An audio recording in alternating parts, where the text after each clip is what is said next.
আসসালামু আলাইকুম viewers, welcome to প্রবাসী শেফ। আজকে আমি রান্না করতে যাচ্ছি ডাল দিয়ে পুঁই শাক তরকারি।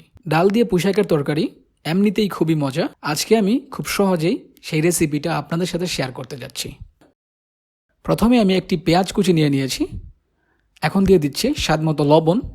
লবণ দিয়ে আমি পেঁয়াজটাকে ভালো করে মিক্স করে নেব, যাতে করে নরম হয়ে যায়। তা না হলে কিন্তু রান্নার পরে পেঁয়াজটা অনেক কাঁচা কাঁচা থাকে। লবণ দিয়ে মিক্স করলে তাড়াতাড়ি পেঁয়াজটা নরম হয়ে যায়।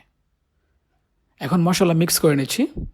দিয়ে দিচ্ছি হাফ টিস্পুন পরিমাণ জিরার গুঁড়ো, হাফ টিস্পুন পরিমাণ হলুদের গুঁড়ো এবং হাফ টিস্পুন পরিমাণ ধনিয়ার গুঁড়ো, হাফ টিস্পুন পরিমাণ মরিচের গুঁড়ো, হাফ টিস্পুন পরিমাণ রসুন বাটা এবং হাফ টিস্পুন পরিমাণ আদা বাটা। এখন আমি এই মশলাগুলো ভালো করে মিক্স করে নিচ্ছি। এখন দিয়ে দিচ্ছি মসুর ডাল।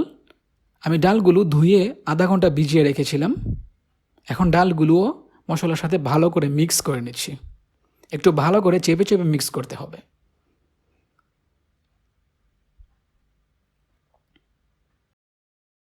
এখন দিয়ে দিচ্ছি একটু তেল। তেল দিয়ে একটু ভালো করে মিক্স করে নিচ্ছি। এখন আমি ডালটাকে কুক করে নেব। এই পর্যায়ে ডাল রান্না করার জন্য আমি প্যান বসিয়ে দিয়েছি।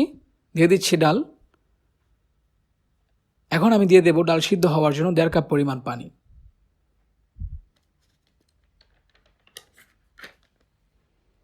এখন ঢেকে দিচ্ছি 6 থেকে 7 মিনিটের জন্য, যাতে করে ডালটা সিদ্ধ হয়ে যায়।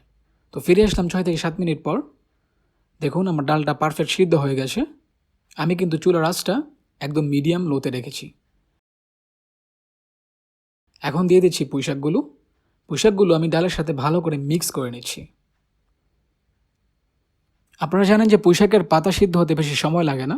এটা তো একদম ফ্রেশ পাতা, তো এটার সময় আরও কম লাগবে। এখন আমি ভালো করে মিক্স করে এটাকে 5 থেকে 6 মিনিট মিডিয়াম লোতে ঢেকে দিচ্ছি। ফিরে আসলাম 5 থেকে 6 মিনিট পর। দেখুন পাতাগুলো একদম পারফেক্ট সিদ্ধ হয়ে গেছে এবং ঝোলটাও পারফেক্ট হয়েছে। তো এই পর্যায়ে আমি দিয়ে দেবো কয়েকটি কাঁচামরিচ ফালি। এখন দিয়ে দেব হাফ টিস্পুন পরিমাণ টালা জিরার গুঁড়ো। অবশ্যই এখানে টালা জিরার গুঁড়োটা ইউজ করবেন। এবং ঢেকে দিচ্ছি 2 মিনিটের জন্য। এবং 2 মিনিট পর যখন এটা কুক হয়ে যাবে, আমি নামিয়ে পরিবেশন করে নেব। বাস হয়ে গেল আমাদের ডাল দিয়ে পুঁই শাকের তরকারি। দেখুন কত সুন্দর হয়েছে। কাঁচামরিচ এবং জিরার সুন্দর একটি ফ্লেভার আসছে। এই রেসিপিটা কিন্তু খেতেও খুবই সুস্বাদু এবং আশা করি আপনারা বাসায় অবশ্যই ট্রাই করবেন। আর আমার ভিডিওটি ভালো লাগলে অবশ্যই আমার ভিডিওটিতে লাইক করবেন এবং আমার চ্যানেলটি সাবস্ক্রাইব করবেন।